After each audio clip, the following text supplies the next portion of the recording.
الحمد لله رب العالمين، وصلى الله وسلم وبارك على نبينا محمد وعلى آله وصحبه أجمعين وعلى من تبعهم بإحسان إلى يوم الدين. أما بعد،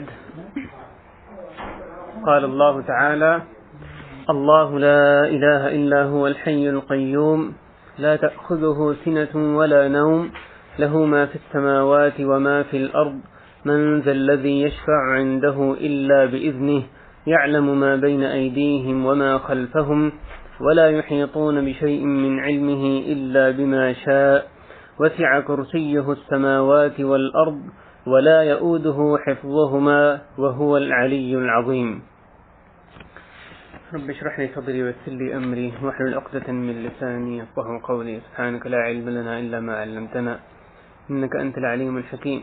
اللهم انفعنا بما علمتنا وعلمنا ما ينفعنا وزدنا علما. محترم بھائیو، یہ آیت الکرسی ہے جو آپ کے سامنے اللہ کی توفیق سے میں نے رکھی. یہ ہم سب کو یاد ہے، ہم روز کئی بار اس کو پڑھتے ہیں.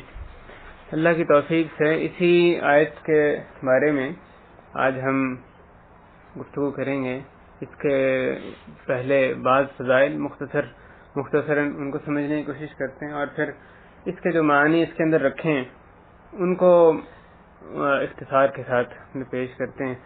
اور اس میں یہ بھی کوشش کریں گے اس میں کوئی لفظ ایسا نہ رہے، کیونکہ اتنی کثرت سے پڑھی جانے والی آیت ہے جس کا ہمیں صحیح ترجمہ نہ آتا ہو. ہر جو بھی لفظ اس آیت کے اندر آ رہا ہے اس کا ترجمہ میں لازماً آنا چاہیے. اور باقی وہ حصے قرآن کے جو کہ کثرت سے پڑھے جاتے ہیں ان کا دوسرے حصوں سے پہلے ترجمہ جانا اس کا جاننا اس کا ضروری ہے. تو ہم جیسے اس کے فضائل میں جو بات ہمیں احادیث میں ملتی ہے کہ عظیم ترین آیت ہے، اس بارے میں مثلا رسول کریم صلی اللہ علیہ وسلم کی حدیث میں ملتی ہے. حضرت ابی بن کعب رضی اللہ تعالیٰ عنہ ان سے رسول اللہ صلی اللہ علیہ وسلم نے ان سے پوچھا کہ یا ابا المنذر ای آیت فی کتاب اللہ اعظم، کہ اللہ کی کتاب میں عظیم ترین آیت کون سی ہے؟ حضرت ابی ابن کعب نے فرمایا کہ اللہ و رسولہ اعلم، اللہ اس کے رسول ہی بہتر جانتے ہیں.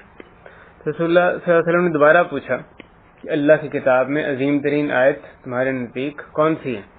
تو انہوں نے پھر اس آیت کا حوالہ دیا کہ اللہ لا الہ الا هو الحی القیوم، کہ آیت الکرسی جو ہے عظیم ترین آیت ہے. تو رسول اللہ علیہ وسلم نے ان کے سینے پر ہاتھ مارا اور فرمایا کہ لیہنک العلم یا ابا المنذر، کہ تمہیں علم مبارک ہو اے ابا المنذر. یعنی ان کا جواب درست تھا کہ تمہیں صحیح جواب کا تمہیں علم تھا. ابو المنذر ابی بن کعب رضی اللہ تعالیٰ ان کی کنیت تھی. یہ صلی اللہ علیہ وسلم بعض دفعہ صحابہ کو، یعنی حالانکہ ظاہر ان سے وہ نبی تھے اور یہ یعنی ان کے امتی تھے، پھر بھی ان کو بعض دفعہ کنیت سے بلایا کرتے تھے، یا ابا المنذر، لیہنک العلم یا ابا المنذر، کہ تمہیں علم مبارک ہو ابا المنذر. تو اس کے بعد ایک یہ اس حدیث میں واضح طور پہ یہ آ رہا ہے کہ عظیم ترین آیت قرآن مجید کی آیت ہے.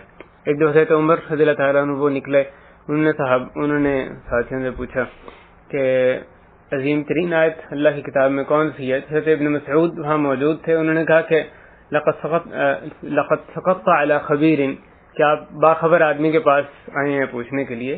پھر انہوں نے کہا کہ میں نے رسول اللہ صلی اللہ علیہ وسلم کو فرماتے سنا ہے کہ عظیم ترین آیت اللہ کی کتاب میں آیت الکرسی ہے. اس آیت کی فضیلت میں پہلی جو بات ہے وہ یہ کہ اللہ کی کتاب میں یہ عظیم ترین افضل ترین آیت ہے، اور ایسی کوئی بھی آیت نہیں جو عظمت والی نہ ہو، لیکن یہ آیت سب سے زیادہ عظمت میں بڑی ہوئی ہے. دوسری بات، یہ جو ایک حدیث میں اس آیت کے بارے میں صحیح حدیث میں یہ بھی آتا ہے کہ اس کے ایک لسان، ایک زبان اور دو ہونٹ ہوں گے، اور یہ عرش کے پائے کے نیچے ملک کی، بادشاہ کی جو اس کی یعنی تقدیس کر رہی ہوگی. یہ جو آیت ہے اس کے بارے میں رسول کریم صلی اللہ علیہ وسلم نے فرمایا. اور ایسی جو حدیث ہیں بھائی، جیسے ہمیں بتایا گیا اس پہ ایمان لانا ہے. اس کی تعویل میں یعنی اس کی کیفیت میں بھی جانے کی ضرورت نہیں، لیکن جو ایک ظاہری معنی ہے اس پہ ایمان لانا ہے. اس کی کیفیت میں نہ جاننے کا یہ مطلب نہیں کہ اس کے معنی کی نفی کر دیں، کیونکہ ہمیں اس کی باریکی میں سمجھ نہیں آ رہی کیسے ہوگا، تو ہم اس کی ویسی نفی کر دیں۔ بتایا گیا کہ یہ اس طرح سے یہ آیت جو ہے اس طرح سے عرش کے پائے کے یعنی اس کے سامنے رب کریم کی تقدیس کرتی ہے، تسبیح کرتی ہے، اس پہ ایمان لانا۔ یہ آیت، اس کی آیت کی ایک یہ بھی فضیلت ہے۔ ایک فضیلت جو کہ حدیث میں صحیح حدیث میں بیان کی ہوئی ہے کہ یہ انسان کی شیطان سے حفاظت کرتی ہے۔ اس کا مشہور ایک واقعہ ہے حضرت ابو ہریرہ رضی اللہ تعالیٰ عنہ کا، جس کے امام بخاری رحمہ اللہ نے روایت کیا۔ وہ فرماتے ہیں کہ حضرت ابو ہریرہ رضی اللہ تعالیٰ عنہ فرماتے ہیں کہ مجھے زکوٰۃ فطر، صدقہ فطر پر، کہ اس کی حفاظت پر رسول کریم صلی اللہ علیہ وسلم نے مأمور کیا۔ تو ایک دفعہ ایک شخص آیا اور اس نے کچھ اپنے کپڑے میں کھجوریں یا جو بھی وہ کھانا تھا، آپ جانتے ہیں صدقہ فطر میں صرف کھانے کی اجناس ہی دی جاتی ہیں، جو بھی کھانا تھا اس نے اپنے کپڑے میں بھرنا شروع کر دی۔ تو حضرت ابو ہریرہ رضی اللہ تعالیٰ عنہ فرماتے ہیں کہ میں نے اس کو پکڑ لیا اور کہا کہ میں تمہیں رسول کریم صلی اللہ علیہ وسلم کے سامنے پیش کروں گا۔ اس شخص نے کہا کہ نہیں، اس نے اپنی حاجت کا، شدید محتاجی کا اور عیالدار ہونے کا، یعنی کثرت سے کثیر عیال ہونے کا اس نے ذکر کیا۔ تو ابو ہریرہ کہتے ہیں کہ مجھے اس پہ رحم آ گیا، میں اس کو چھوڑ دیا۔ اگلی صبح رسول کریم صلی اللہ علیہ وسلم نے خود ہی حضرت ابو ہریرہ سے پوچھا، ما فعل اسیرک البارحہ، کہ تمہارا جو قیدی تھا رات کو اس نے کیا کیا؟ تو اس نے حضرت ابو ہریرہ صلی اللہ علیہ وسلم نے ان کو بتایا کہ اس نے اپنی حاجت کا اور عیالداری کا اس نے تذکرہ کیا، تو مجھے اس پر رحم آ گیا، میں نے اس کو چھوڑ دیا۔ رسول اللہ علیہ وسلم نے فرمایا کہ تمہارے سے اس نے جھوٹ بولا ہے اور وہ آج دوبارہ آئے گا، آج رات دوبارہ آئے گا۔ تو حضرت ابو ہریرہ کہتے ہیں کہ مجھے، کیونکہ رسول اللہ نے مجھے خبر دی تھی کہ وہ دوبارہ آئے گا، اس لیے میں چکنا تھا رات کو کہ اب وہ دوبارہ آئے گا، اور وہ شخص دوبارہ آیا۔ پھر اس نے کپڑے میں اپنے کھجوریں بھرنی شروع کر دیں۔ ابو ہریرہ انہوں نے اس کو دوبارہ پکڑا اور کہا کہ تم نے کل وعدہ کیا، اب میں تمہیں صلی اللہ علیہ وسلم کے سامنے پیش کروں گا۔ تو اس نے پھر اپنی شدید حاجت کا اور عیالداری کا تذکرہ کیا اور کہا کہ آئندہ نہ آنے کا بھی اس نے وعدہ کیا۔ تو اس نے حضرت ابو ہریرہ نے اس کو پھر چھوڑ دیا، اور اگلے صبح دوبارہ صلی اللہ علیہ وسلم نے یہی پوچھا تو انہوں نے دوبارہ یہ اس واقعے کا تذکرہ کیا۔ صلی اللہ علیہ وسلم نے ان کو وہی جواب دیا کہ اس نے تمہارے سے جھوٹ بولا اور وہ آج دوبارہ آئے گا۔ تو تیسری رات پھر حضرت ابو ہریرہ رضی اللہ تعالیٰ عنہ اس کے انتظار میں تھے، چکنا تھے۔ جب وہ تیسری دفعہ پھر آ گیا تو انہوں نے اس کو پکڑا اور کہا کہ اب تو میں ضرور ہی تمہیں رسول کریم صلی اللہ علیہ وسلم کے سامنے پیش کروں گا، تم نے کل بھی وعدہ کیا۔ پھر آ گئے۔ اس نے پھر ان کو کہا کہ نہیں، تم مجھے چھوڑ دو، میں تمہیں ایک ایسی آیت کی، ایک ایسی چیز کی تعلیم دیتا ہوں کہ اگر تم اس کو پڑھ لو تو شیطان تمہارے پاس نہیں آئے گا۔ اللہ کی طرف سے رات کو اگر تم اس کو پڑھ لو تو اللہ کی طرف سے ایک حافظ، ایک نگہبان تمہارے پر مقرر کر دیا جائے گا اور شیطان تمہارے پاس نہیں آئے گا حتیٰ کہ صبح ہو جائے۔ تو انہوں نے پوچھا وہ کون سی آیت ہے؟ تو اس نے اس آیت کا ان کو بتایا، اللہ لا الہ الا هو الحی القیوم، آیت الکرسی کا۔ اور یہ اس کے راوی، حدیث کے راوی کہتے ہیں کہ وَكَانُوا أَحْرَصَ النَّاسِ عَلَى الْعِلْمِ یا عَلَى الْخَيْرِ، کہ جو صحابہ کرام ہیں خیر پر، علم حاصل کرنے کی شدید حریص تھے۔ تو اگر وہ کہہ رہے کہ میں تمہیں ایک بات بتاؤں گا، خیر کی بات بتاؤں گا، اس پہ چھوڑ دو، اس پہ وہ راضی ہو گئے کہ تاکہ ان کو وہ بات پتہ لگ جائے۔ تو انہوں نے اس بات پہ اس کو چھوڑ دیا۔ اگلی صبح رسول کریم صلی اللہ علیہ وسلم نے ان سے پھر پوچھا تمہارے قیدی نے کیا کیا؟ انہوں نے پورا واقعہ، انہوں نے جو اس نے کہا تھا، کہا کہ وہ اس نے الزام کیا، اس طرح سے ابو ہریرہ نے کہا کہ اس نے الزام کیا کہ اس نے اس طرح سے تم اگر پڑھو گے تو شیطان نہیں آئے گا۔ رسول اللہ نے فرمایا کہ صدقک وہو کذوب، کہ اس نے تمہارے سے یہ بات اس نے سچ کہی، حالانکہ وہ بہت جھوٹا ہے، بہت جھوٹا شخص ہے، لیکن یہ بات اس نے سچ کہی۔ پھر پوچھا کہ ابو ہریرہ تمہیں معلوم ہے تم 3 راتوں سے کس سے ملاقات کر رہے ہو؟ کون تمہارے پاس آ رہا ہے؟ یہ تمہارے پاس شیطان آ رہا ہے۔ شیطان انسان کی شکل میں آ کے ان سے وہ صدقے کی جو بھی اجناس تھے چوری کرتا تھا۔ شیطان نے جو خبر دی ان کو آخر میں، جس پہ انہوں نے اس کو چھوڑا، وہ بھی اسی کے بارے میں تھی کہ اس سے کیسے دور رہا جا سکتا ہے۔ رات کو کیا وہ پڑھ کے سوئیں، کیا وہ رات کو پڑھیں کہ شیطان ان کے پاس نہیں آئے گا، اللہ کی طرف سے نگہبان مقرر ہوگا۔ اسی قسم کا ایک واقعہ، یہ واقعہ پورا صحیح بخاری میں موجود ہے۔ مسند احمد میں ایک اور واقعہ آتا ہے جو حضرت ابو ایوب الانصاری رضی اللہ تعالیٰ عنہ ان سے مروی ہے، وہ بھی اس سے کچھ ملتا جلتا واقعہ ہے کہ البانی نے اس کو صحیح کہا ہے۔ اس واقعے میں یہ آتا ہے اس میں یہ صدقہ فطر کا ذکر نہیں ہے، اس میں آتا ہے کہ ان کی ایک الماری تھی حضرت ابو ایوب رضی اللہ تعالیٰ عنہ کی، ان کی ایک کوئی جگہ تھی چیزیں رکھنے کی الماری تھی جس میں انہوں نے اپنی کھجوریں رکھی تھیں. کھجوروں کا تذکرہ ترمذی کی روایت میں موجود ہے. اس میں انہوں نے کھجوریں رکھی تھیں، وہ کھجوریں کم ہونے لگ گئیں. وہ دیکھتے تھے اس میں سے کھجوریں نکلی نہیں، پھر دیکھتے اس میں نکلی نہیں. تو انہوں نے رسول کریم صلی اللہ علیہ وسلم کو، یعنی یہ تو ان کو معلوم تھا کوئی اس میں وہاں پہ جا کے لے نہیں رہا، کیا چیز ہے جس کی وجہ سے کم ہو رہی ہے، ان کو اس کی پریشانی لاحق ہوئی. انہوں نے رسول کریم صلی اللہ علیہ وسلم کو خبر دی، ان کے پاس کی اپنی یعنی ضرورت لے کر گئے. تو رسول اللہ نے ان کو کہا کہ اب تم وہاں دیکھو جب کہ کھجوریں کم ہوئی ہیں، تم ان کو کہو کہ اس کو کہو عجیب رسول اللہ، کہ اس کے سے پہلے بھی کوئی آپ نے جملہ کہا، اس پر کہا کہ اللہ کے رسول تمہیں بلاتے ہیں، یا ان کی بات سنو، یا ان کی بات پہ لبیک ہو، اس کے تمہیں کچھ الفاظ کہیں. تو کہتے وہ یوں کہتے ہیں اگلی دوبارہ جب انہوں نے دیکھا الماری میں کھجوریں کم تھیں، انہوں نے یہ الفاظ کہے تو ان کو ایک وہ آدمی نظر آیا جو کہ یعنی کھجوریں وہاں پہ موجود تھا، جو کہ کھجوریں لے کے یعنی جا رہا تھا یا جاتا تھا. انہوں نے اس کو پوچھا اور کہا کہ تم کون، اور اس کے ایک واقعہ جس کے آخر میں اس کے واقعہ کے آخر میں بھی یہی بات آتی ہے کہ انہوں نے وہ جو آدمی تھا اس نے ان کو اس بات کی تعلیم دی کہ آیت الکرسی پڑھے تو رات کو اللہ کے جاسنے کے بعد مقرر ہوتا ہے اور شیطان ان کے قریب نہیں آتا. اس میں جن کا تذکر ہے صراحت اس روایت میں کہ وہ ایک جن جو تھا وہ آیا کرتا تھا یا شیطان آتا تھا اور اس طرح سے ان کی کھجوریں لے کے جاتا تھا. یہ آیت الکرسی جو ہے یہ شیطان سے انسان کی حفاظت کرتی ہے. لہذا سونے کے اذکار میں ایک اہم ذکر جس کا خود بھی خیال رکھیں اور بچوں کو بھی، اہل و عیال کو بھی اس کی تعلیم دیں، وہ یہ کہ آیت الکرسی پڑھ کے سوئیں جب بستر پہ جائیں، یا رات کے وقت آیت الکرسی لازماً پڑھ کے سوئیں. اور اس سے اور بھی ایک شیطان سے حفاظت ہوتی ہے. شیطان جو آپ کو خواب، یہ جو شیطان کے دکھائے ہوئے خواب، ان سے بھی جو شیطان نہیں آئے گا تو ان خوابوں سے بھی انسان محفوظ رہتا ہے. ظاہر اور آفات سے شیطان سے حفاظت جو ہے فرشتہ مقرر رہے گا تو یعنی یہ انسان کے لیے بہت یعنی سعادت کی بات ہے. یہ اس کی فضیلت میں ایک اور بات کہ شیطان کے سے حفاظت کا ذریعہ. تیسری بات یہ کہ اس میں اللہ کا اسم اعظم ہے. اس کے بارے میں حدیث میں آتا ہے کہ اسم اللہ الاعظم الذی اذا دعی بہ اجاب، جس کے ذریعے جب سوال کیا جاتا ہے، اللہ سے سوال کیا جاتا ہے تو اللہ تعالیٰ اس دعا کو قبول فرماتے ہیں. اس بارے میں جو حدیث ملتی ہے حضرت اسماء بنت یزید ابن السکن رضی اللہ تعالیٰ عنہ، وہ فرماتی ہیں کہ رسول کریم صلی اللہ علیہ وسلم نے ان دو آیتوں کے بارے میں اللہ لا الہ الا هو الحی القیوم اور دوسری الف لام میم اللہ لا الہ الا هو الحی القیوم، ایک یہ آیت الکرسی اور دوسری سورہ آل عمران کی جو ابتدا ہے اس کی پہلی آیت، اس کی ابتدا، اس کے بارے میں آپ نے فرمایا کہ ان دونوں میں فیہما اسم اللہ الاعظم، کہ ان دونوں میں اللہ کا اسم اعظم ہے. اور دوسری حدیث میں جو اسی کی تائید میں آتی ہے اس میں، اور وہ اس زیادہ مشہور ہے، اس میں آتا ہے کہ اللہ کا اسم اعظم 3 صورتوں میں آیا ہے. یہ ان 2 آیتوں میں ذکر کرنے کا جو اسم اعظم کا تذکرہ ہے اس کا یہ معنی نہیں کہ اور کہیں نہیں آیا، بلکہ کیا جا رہا ہے کہ ان 2 آیتوں میں آیا ہے اور آیتوں میں اس کا تذکرہ ہے. جیسے کہ دوسری حدیث میں آتا ہے کہ 3 صورتوں میں اللہ کا اسم اعظم مذکور ہے، سورہ بقرہ، سورہ آل عمران اور سورہ طٰہٰ.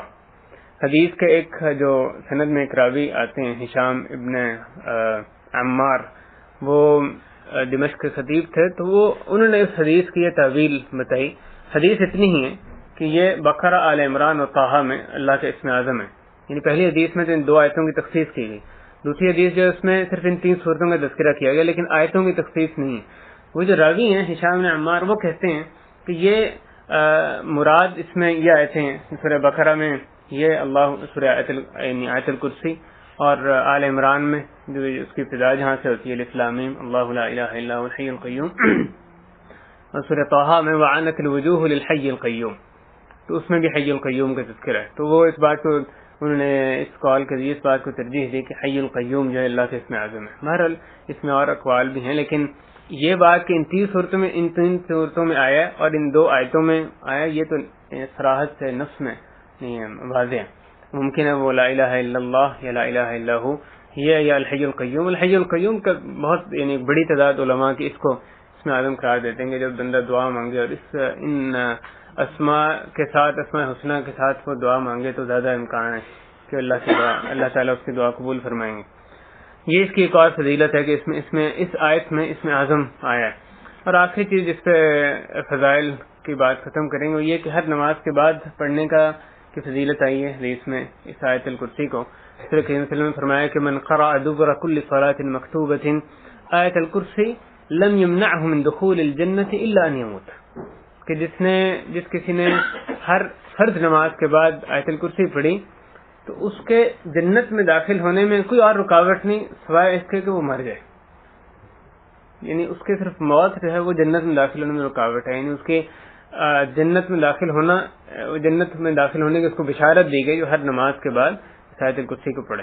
تو ایسے یہ اس چیز کا بھی خاص یعنی ایک اہتمام کریں جب بھی فرض نماز ختم ہو. اور آپ دیکھیں اس میں کل صلاۃ مکتوبہ ہے، ہر فرض نماز کے بعد یہ جو نماز کے اذکار سارے بتائے گئے ہیں استغفر اللہ شروع کر کے اور یہ تسبیحات وغیرہ، یہ فرض نماز کے بعد ہوتے ہیں، یہ سنت کے بعد نہیں ہوتے. جیسے جمہور علماء کا جو موقف ہے وہی صحیح ہے جس کی حدیث سے تائید ہوتی ہے کہ اذکار نماز کے بعد جو پڑھے جاتے ہیں یہ جو فرض نماز کے بعد سلام پھیریں اس کے بعد پڑھے جاتے ہیں، اس کے بعد سنتوں کے بعد نہیں پڑھے جاتے. تو یہ جیسے اس حدیث میں آ رہا ہے فرض نماز کے بعد جس نے آیت الکرسی پڑھی تو اس کے ان جنت میں داخلے کا سبب بنے گی. اس طرح کی جو بھی حدیث ہوتی ہیں اس میں یہ بات علماء فرماتے ہیں کہ یہ بات اس کے اندر شامل ہے کہ اور دیگر جو رکاوٹیں ہیں وہ اندر شامل نہ ہوں. یعنی ایک بندہ کہ ہر نماز کو آیت الکرسی پڑھ رہا ہے اور دوسری طرف بہت بڑے بڑے گناہ کر رہا ہے، کوئی شرک بھی بندے شرک کرتے ہیں ساتھ نماز بھی پڑھتے ہیں، تو یہ پھر اس کی گارنٹی نہیں ہوگی کہ جو مرضی کام کرتا رہے لیکن ساتھ آیت الکرسی پڑھے تو وہ جنت میں داخل ہو جائے گا.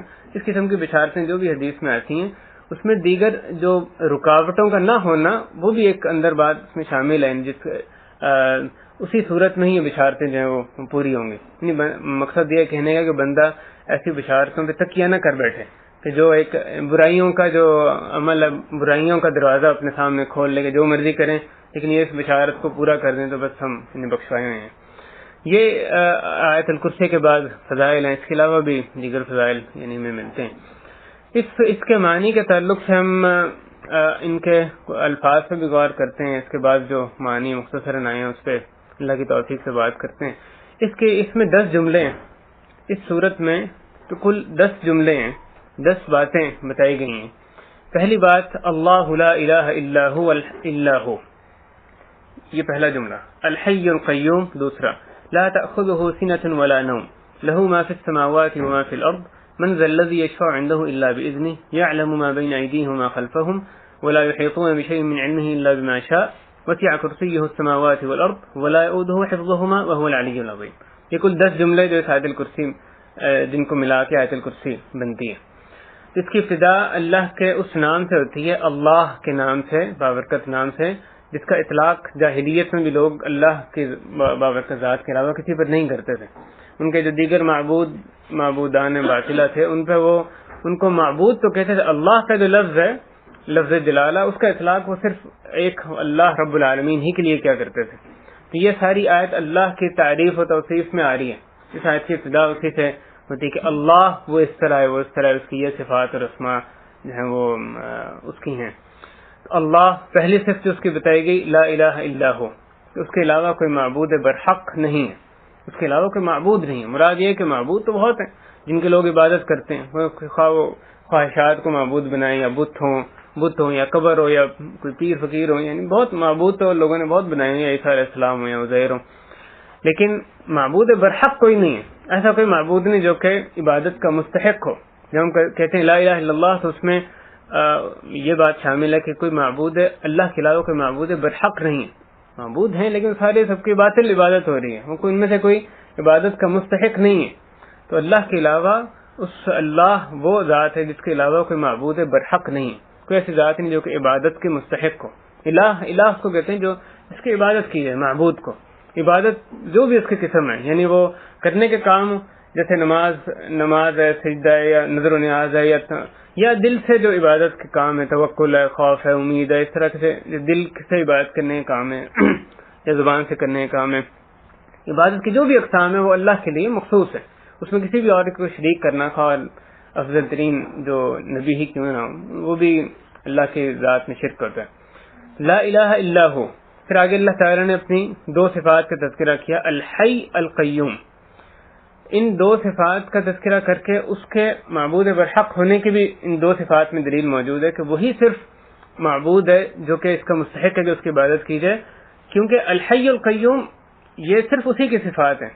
الحی، یہ الحی کا معنی ہے کامل حیات والا، کامل زندگی والا، جو کہ اللہ کے علاوہ کوئی اور نہیں ہو سکتا۔ ایسی زندگی جو دونوں اعتبار سے کامل ہو، ایک تو اس کے وجود کے اعتبار سے، یعنی اللہ کی حیات ایسی ہے جس سے پہلے عدم نہیں تھا، جو کہ ازل سے چلی آ رہی ہے، کوئی اس کی ابتدا نہیں ہے، ہمیشہ سے اس کو وہ حی ہے اور ہمیشہ رہے گا۔ ہر چیز میں فنا ہو جانے، لیکن اللہ کی جو بابرکت ذات ہے وہ اس میں فنا نہیں ہو۔ کل من علیہا فان ویبقى وجہ ربک ذو الجلال والاکرام، ہر چیز جو زمین پر اس میں فانی ہے، اس میں فنا ہو جانے سوائے تمہارے رب کے بابرکت چہرے کے۔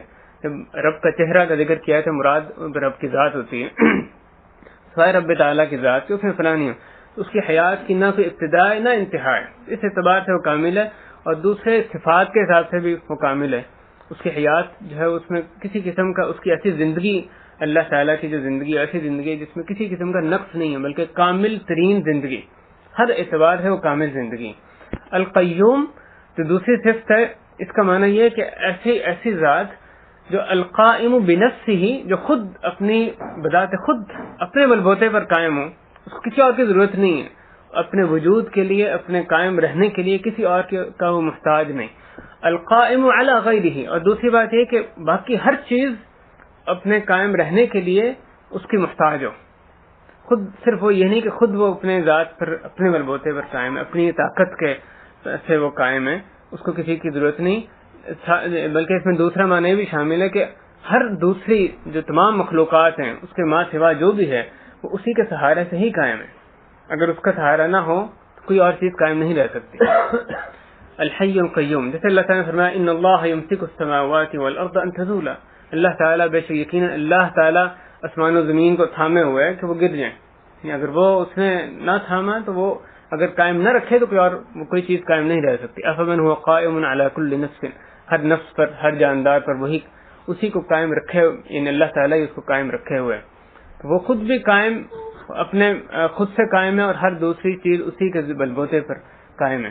الحی جو صفت ہے اس کے اندر ہر وہ جو اس کے ذاتی جو صفات ہیں، جو یعنی کمال والی ذاتی صفات ہیں، وہ تمام اس کے اندر آتی ہیں۔ القیوم میں جو اس کے افعال ہیں، اس کے کرنے کے کام ہیں، ایسی صفات جن میں کہ جو کہ اس کے کرنے کے کاموں سے تعلق رکھتی ہیں، با کمال صفات، وہ ساری اس کے اندر آتی ہیں القیوم کے لفظ میں۔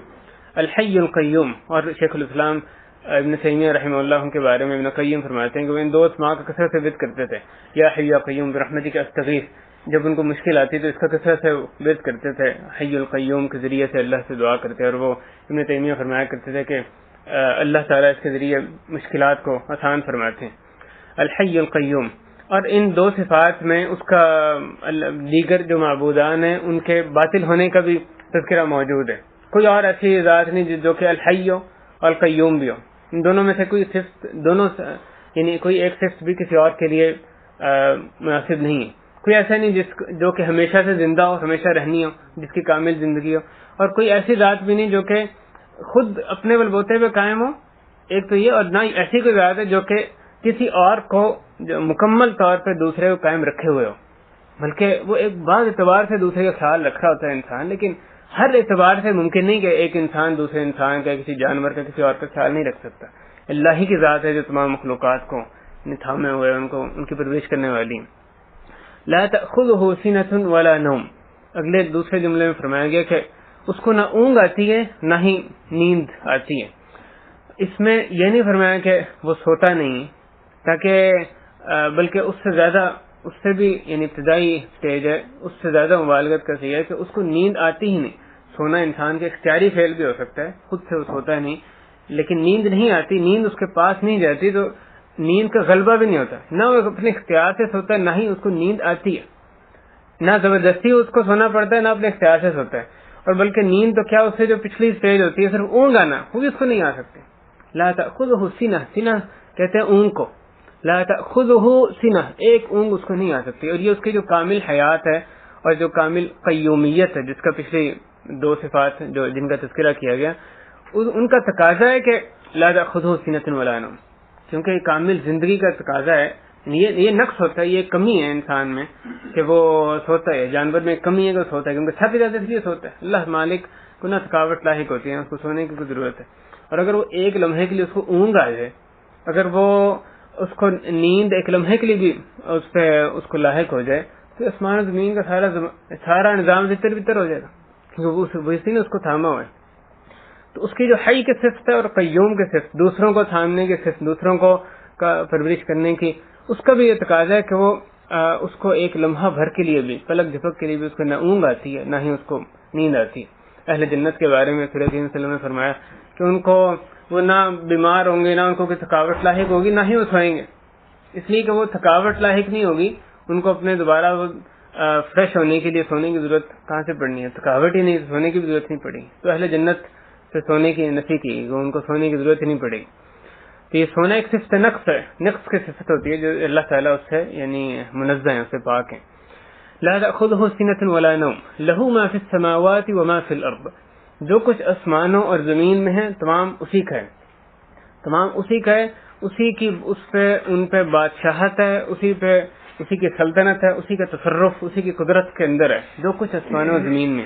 اور اس میں ماں کا لفظ استعمال کیا گیا, من کا صرف نہیں کیا گیا, صرف جاندار نہیں بلکہ ہر جمادات, اور صرف جمادات بھی نہیں بلکہ جو تمام حالتیں ہوتی ہیں, کیفیات ہوتی ہیں, یعنی مثلا خوشی غمی, یہ کوئی محفوظ چیز نہیں ہے, یہ ایک حالت ہے, وہ تمام بھی اس کی ہیں, وہ تمام بھی اس کی پیدا کردہ چیزیں ہیں, خواہ وہ محسوس چیزیں یا غیر محسوس چیزیں, جو مختلف حالتیں ہیں جو انسان کے اوپر ایک دیگر مخلوقات پہ آتی ہیں, تمام کی تمام چیزیں اسی کی پیدا شدہ ہیں, اسی کی ملکیت ہے.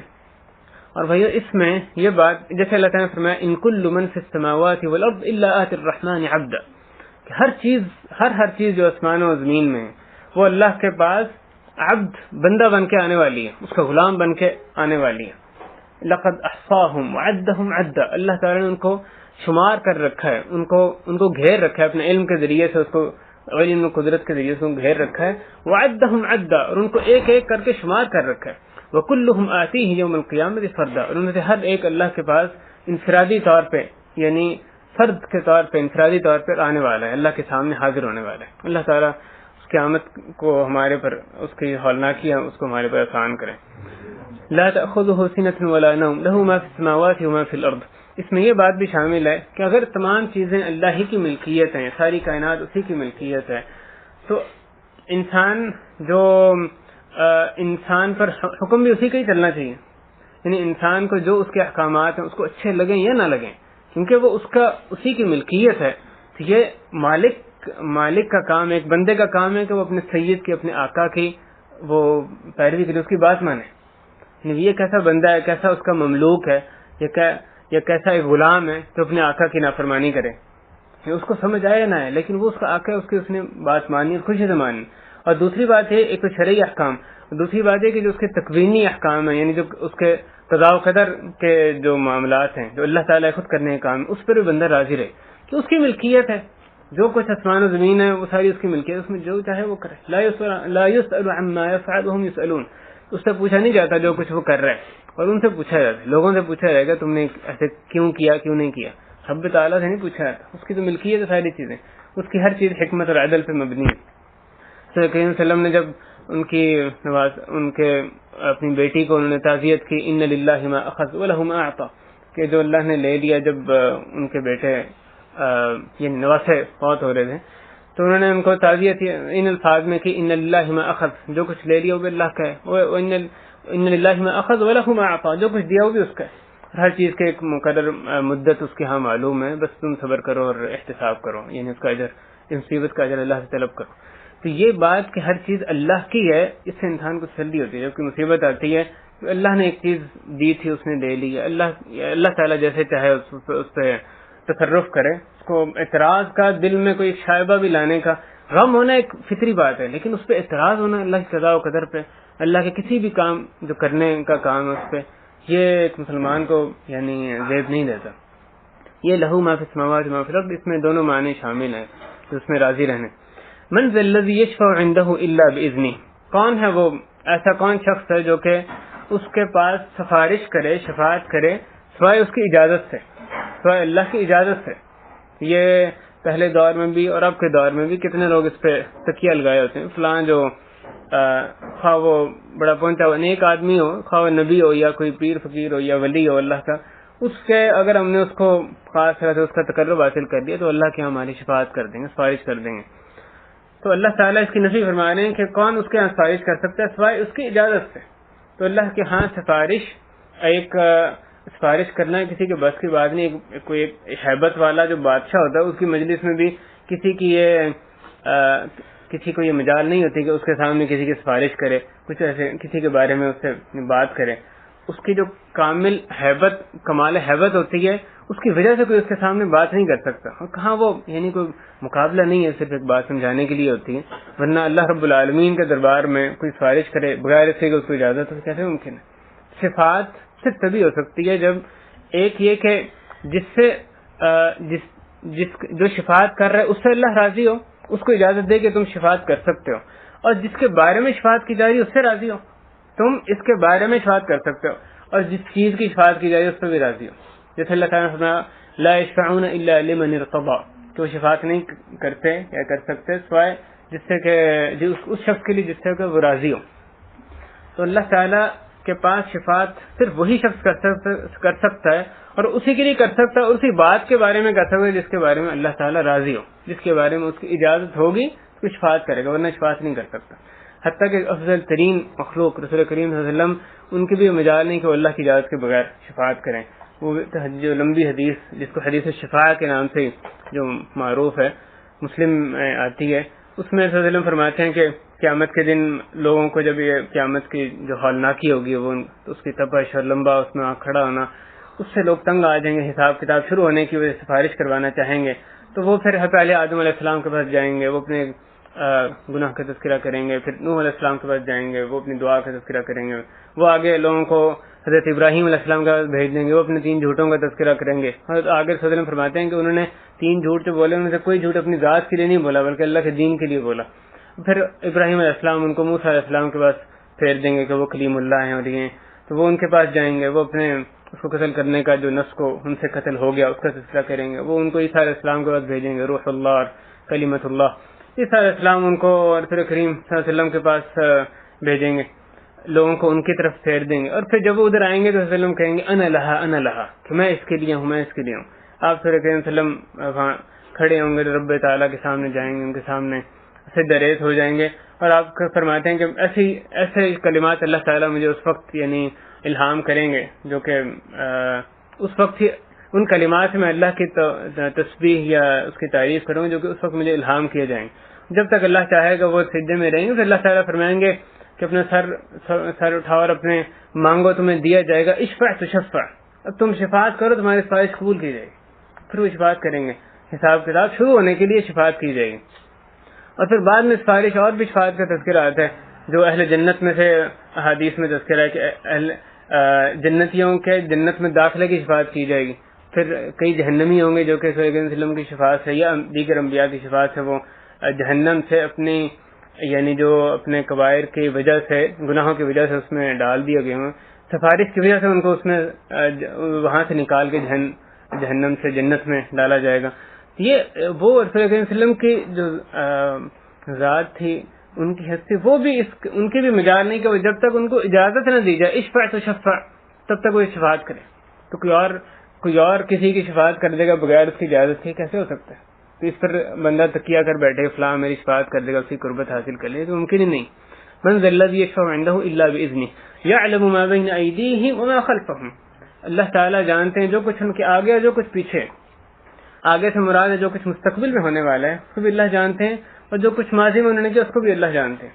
تو مستقبل میں ہونے والی ہر چیز اس سے پہلے کہ انسان وہ کام کرے، صرف انسان کے کرنے کا کام نہیں، ہر پتہ جو اتنے سینکڑوں سال بعد بھی ہلنا ہے، کوئی پتے نے حرکت کرنی ہے، کسی چونٹی نے کہیں چلنا ہے، ہر چیز سے واقف ہے. جو کچھ مستقبل میں ہونے والے اس سے اللہ تعالیٰ بدرجہ اتم واقف ہے. صرف اجمالی طور پر نہیں، تفصیلی طور پر اس سے واقف ہے. انسان نے کیا سوچنا ہے، کیا کرنا ہے، اس سے بھی واقف ہے. جمادات کے ہر چیز سے واقف ہے. اور پھر جو کچھ ماضی میں ہو گیا اس سے بھی واقف اگر وہ مستقبل سے واقف ہے تو ماضی سے واقف ہو گئے، اس لیے کہ ہر چیز جو ماضی ہو پہلے کسی وقت وہ مستقبل تھا.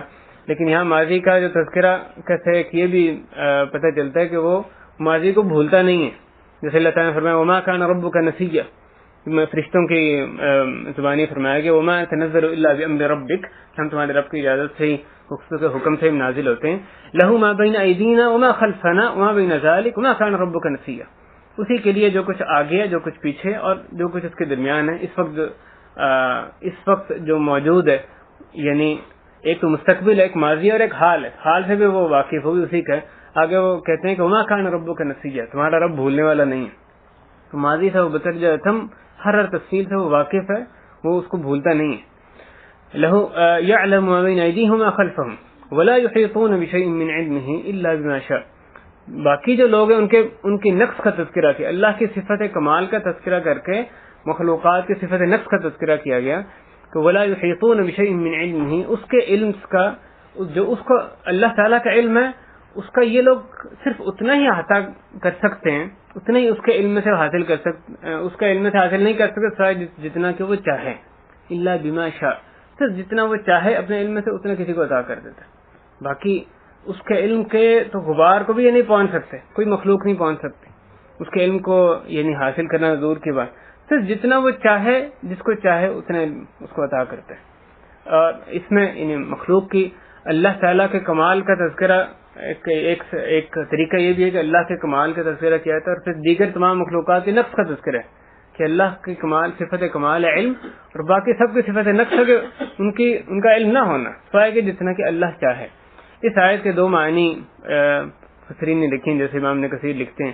اس میں ایک معنی یہ ہو سکتا ہے کہ جو اللہ کا علم ہے اس میں سے اتنا حاصل کر سکتے ہیں. دوسرا معنی ہو سکتا ہے اللہ کی ذات کے بارے میں علم، من علمہ، یعنی اللہ کی ذات کے بارے میں علم اتنا ہی کوئی ہمیں حاصل ہو سکتا ہے، یا لوگ اتنا ہی صرف جان سکتے ہیں جتنا کہ وہ چاہے. تو اس کے ذات کا احاطہ کوئی نہیں کر سکتا. ولا یحیطون بہ علما، اللہ تعالیٰ نے فرمایا کہ اس کی ذات کا کوئی احاطہ نہیں کر سکتا، کسی کا علم اس کی ذات کے احاطہ نہیں کر سکتا. صرف جتنا وہ چاہے اپنی ذات کے بارے میں، اور جو اپنے اسماء و صفات کا جتنا اس نے بتا دیا مخلوق کو، صرف اتنا بتائے. اس کے آگے ہمیں کوئی اور ذریعہ نہیں کہ ہم خود سے اپنی عقل سے آگے پہنچ سکیں اس کی ذات کا، مزید اس کی ذات کے بارے میں علم حاصل کر سکیں. خواہ اس کے اسماء حسنی ہوں یا صفات ہوں، اس کے کرنے کے کام ہیں، جو بھی اس کی ذات کے تعلق سے بات ہے، جو ہمیں بتائی گئی اس پر ایمان لاتے ہیں، جو نہیں بتائی گئی اس کا میل نہیں ہے، اس میں توقف اختیار کرتے ہیں، اس کا میل نہیں ہے. آگے فرمایا وسع ولا يحيطون بشيء من علمه الا بما شاء وسع كرسيه السماوات والارض. اس کی کرسی، اللہ تعالیٰ کی کرسی، جو لفظ استعمال ہے کرسی کا، وہ آسمان و زمین پر محیط ہے. آسمان و زمین کی وسعت اس کے اندر سمائی ہوئی ہے. کرسی کی وسعت ان سے بھی زیادہ ہے. یہ کرسی کیا چیز ہے، اس کے بارے میں ایک اس کی تعبیر یہ بھی کی گئی ہے، اس سے مراد قدرت ہے یا یعنی طاقت ہے.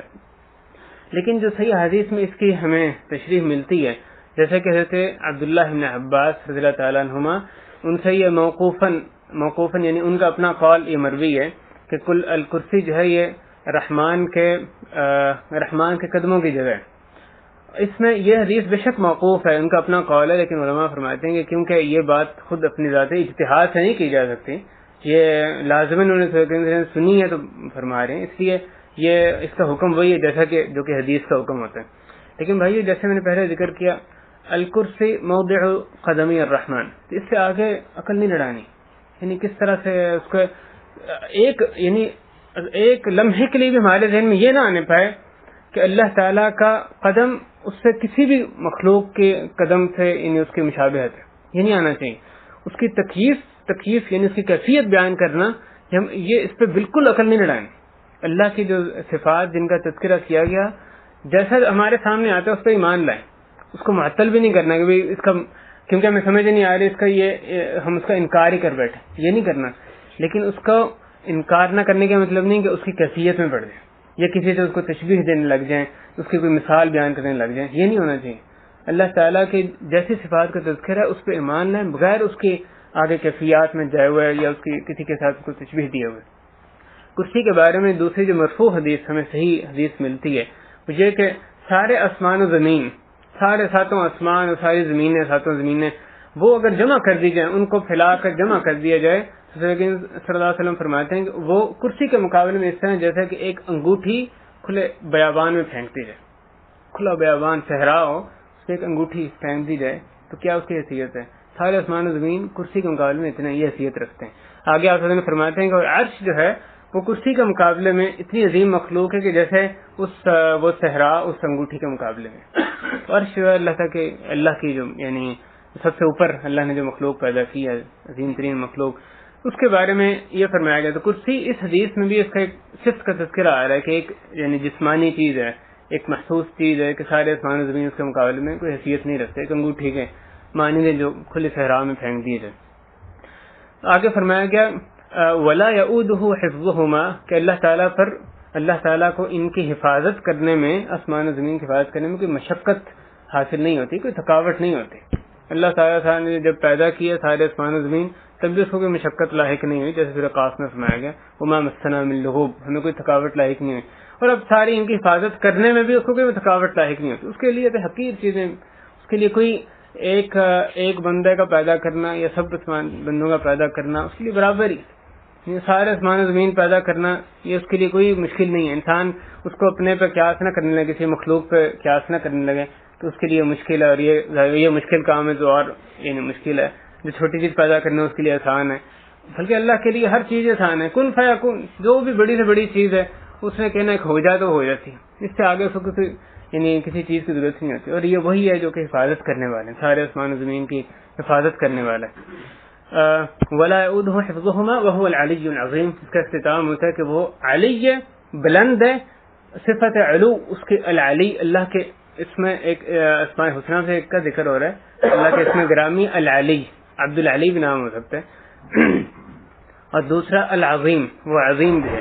یہ اللہ کے بعض نام ایسے ہیں ایک علیحدہ یعنی شاید موضوع ہے جن کا اطلاق ہے وہ بندوں پر بھی ایک کم معنی میں یعنی ایک محدود معنی میں بندے پر بھی ہو سکتا ہے. جیسے علی نام بھی ہو سکتا ہے, بندے کا نام بھی ہوتا ہے, لیکن عبد العلی العلی جو علو بلندی پر پہنچا ہوا, جس کو کمال حاصل ہے بلندی پر پہنچنے میں, وہ صرف اللہ تعالیٰ کی ذات ہے. تو عبد العلی بھی نام ٹھیک ہے اور علی بھی نام ٹھیک, دونوں نام ٹھیک. جیسے اور بھی اس طرح کے بعض نام میں ملتے ہیں. تو العلی اس کے اندر دو باتیں شامل ہیں. العلی یعنی اللہ تعالیٰ بلند ہے, علو ہے, اللہ تعالیٰ علو کہتے ہیں بلندی کو, عالی مرتبہ استعمال کرتے ہیں اردو میں. تو علی کس لحاظ سے بلندی ہے؟ اللہ کی بابرکت ذات وہ سب سے بلند ہے, ساری مخلوقات سے بلند ہے. ساری مخلوقات ختم ہوتی ہے اس کے اوپر اللہ تعالیٰ کی بابرکت ذات ہے, یعنی وہ اس لحاظ سے علی ہے, بلند ہے کہ ہر مخلوق سے وہ اعلیٰ ہے, ہر مخلوق سے بلند ہے. اور دوسرے اپنی وہ جو صفات ہیں ان کے حساب سے بلند ہے. ہر جو بلندی والی صفات ہے, کمال والی صفت ہے, اس سے وہ اللہ تعالیٰ کے اندر موجود ہے. اور اللہ تعالیٰ العظیم ہے, عظمت والا ہے, شان والا ہے, زبردست ہے. تو ہر یعنی عظیم اردو میں بھی جو استعمال ہوتا ہے اسی معنی میں عربی میں استعمال ہوتا ہے. اللہ تعالیٰ العظیم بھی ہے. ان دو صفات پہ اس آیت الکرسی کا اختتام ہوتا ہے. اس کے معنی میں بھائی دوبارہ جا کے غور کریں, اس کو پڑھیں, اس آیت الکرسی کو. اس کا کوئی لفظ ایسا نہ ہو جو ہمیں سمجھ نہیں آتی. جب اس کو آپ عربی پڑھیں تو ایسا ہونا چاہیے جیسے ہم اردو میں پڑھ رہے ہیں. صحیح بات ہے, جو آیت اتنی دفعہ پڑھتے ہیں اس کو تو معنی ہمیں ایسے ازبر ہونا چاہیے جیسے ہمیں اپنا نام یاد ہے. جیسے اردو پڑھتے ہیں اس طرح سے ہمیں یہ آیتیں کم از کم جو جن کو یعنی کثرت سے پڑھا جاتا ہے جن کا ورد کیا جاتا ہے ان کے معنی جو ایسے ہی ہمیں ازبر ہونے چاہیے. اور اس کے جو معنی اس کے اندر اسباق رکھیں اس کو بھی جاننے کی کوشش کریں. اللہ تعالیٰ میں قرآن مجید کی فہم عطا فرمائے اور محکمات جو ہیں ان کا میں علم عطا فرما دے, متشابہات کو محکمات کی طرف پلٹانے والا بنا دے. اے اللہ قرآن کریم کو اپنا حفظ جان, اس کو اپنا اوڑھنا بچھونا, اس کی زندگی گزارنے والا بنا دے. اس کی سورہ کریم صلی اللہ علیہ وسلم کی اے اللہ اپنی کتاب کی اور اپنے رسول صلی اللہ علیہ وسلم کی سنت کی اس طرح پیروی کرنے کی توفیق دے جس طرح کے صحابہ کرام نے اس کی پیروی کی ہے.